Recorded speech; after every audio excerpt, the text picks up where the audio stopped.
narito na naman tayo para sa isang napaka-sweet at nakakakilig na love story nila Kalingap Edu at Ate Viancy. Ulat mo ay aking makilala at kung ano ako'y tanggap. Para sa pagpapatuloy ng ating love story ay pumunta ang Kalingap team at si Ate Viancy sa isang amusement park. Sobrang tagal talaga ng kanilang biyahe. Inabot pa sila ng 10 hours at natulog pa nga sila doon dahil kinagabihan na nga sila nakarating. At kinaumagahan, ayun na, pumunta na sila sa amusement park. At sobrang nag-i-enjoy din talaga ang Kalingap team na makikita ninyo sa ating nakaraang video. Ngayon ay ang pagpapatuloy ng kanilang adventure dito sa amusement park. Sobrang nakakilig ang mga matutunghayan nyo dito dahil magkakaroon sila ng mas maraming interaction at mas lalo silang magkakaroon ng bonding.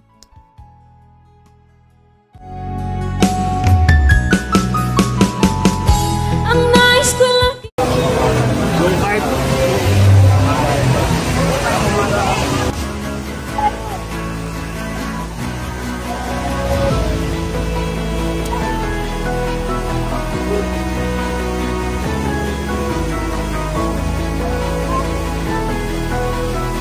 wala tayo sa kabayo lang.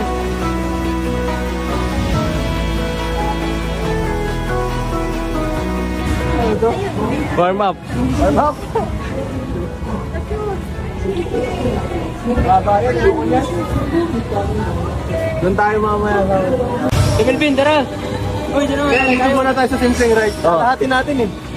Ito ang sunod kasi yung tapos tayo sunod. Tapos roller coaster tayo. Tapos sige. Drop. Tapos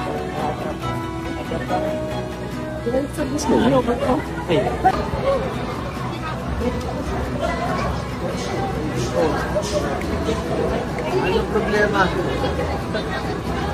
Sana di ako mapahiya sa mga gusto kong gawin. Childhood.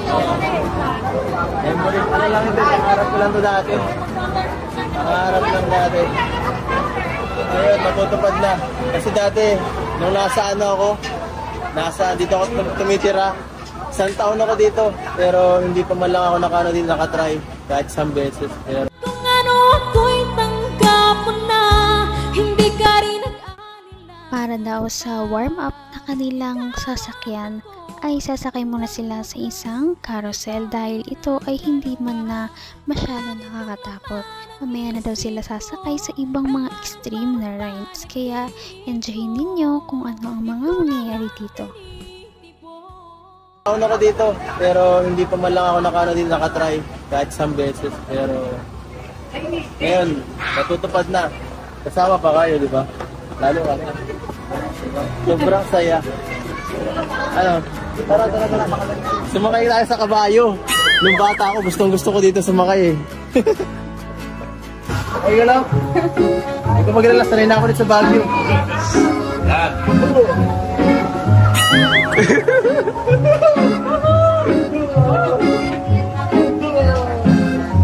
Wala kabayo. Hoy, dito. Okay.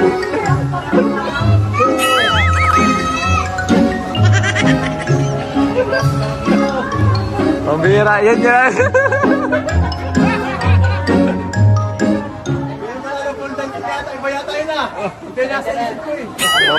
You ever wonder if days like these last with one another? Ay, tumataas!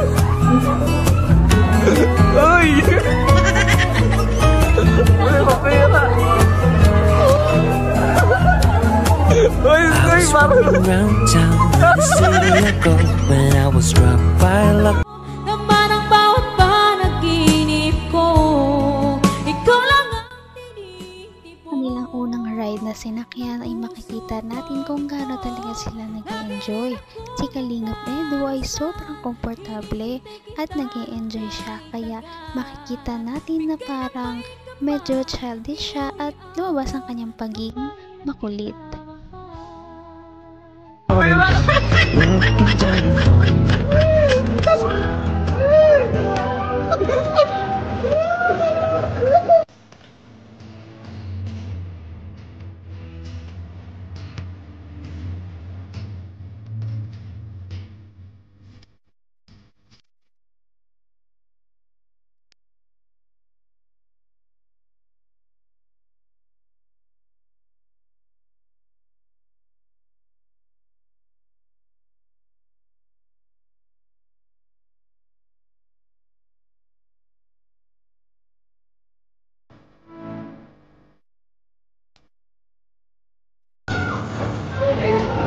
Paano na ako? Paano na?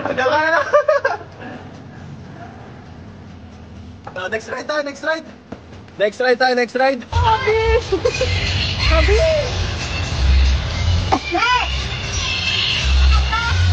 Sinanap mo.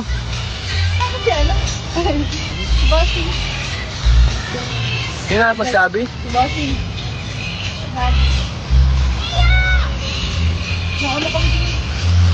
Saan kayo masakay? Naguhan ako.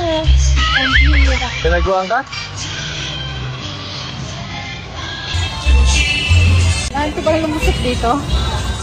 Saan mo hanapin dito? Hanggang wakas ay tayo ng dalawa. Palagi kang naman ang isip. Upang ma-document naman ang kanilang mga memories sa araw na yon, syempre, nandyan si Ate Fiancee dahil kaliwat kanan ay todo picture siya dahil minsan na lamang ito maranasan ng kasama si Kalingap Edu. Kaya naman mas better na i-capture nila ang mga memories sa pamamagitan ng picture.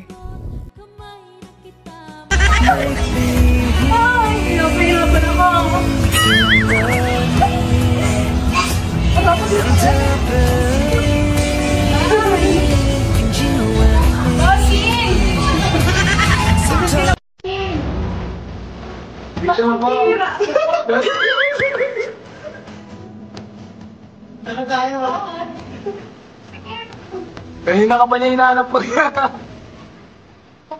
Tara na lang kami muna.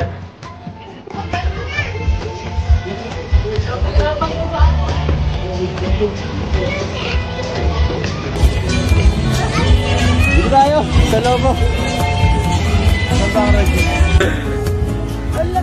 Ay! Ay, lilipad na kuya! Next ride, next. Parang mas maganda to. Maganda. Ay, kayo. Yan, ito pa yan. Masakay tayo dyan. Bigla yan mga ba? Oo nga, eh. Mastigaw na lang tayo pag nakakatakot. Woo! Siyempre, tinistigan ko lang. Grabe ang taas. Gusto kasama si Bob? Ay! Grabe! Buhay ka pa? Grabe! Buhay ka pa? Ayan o. Ingat eh. Grabe ako. Ako ang kinabahan. No, ay, ayos. Grabe, sabi.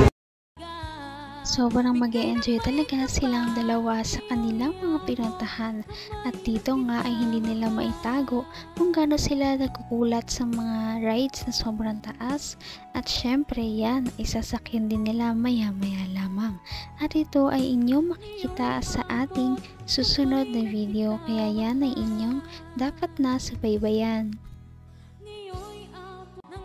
Napaka-sweet talaga nila at napakabait ng tambalang ito kaya maraming sumusuporta.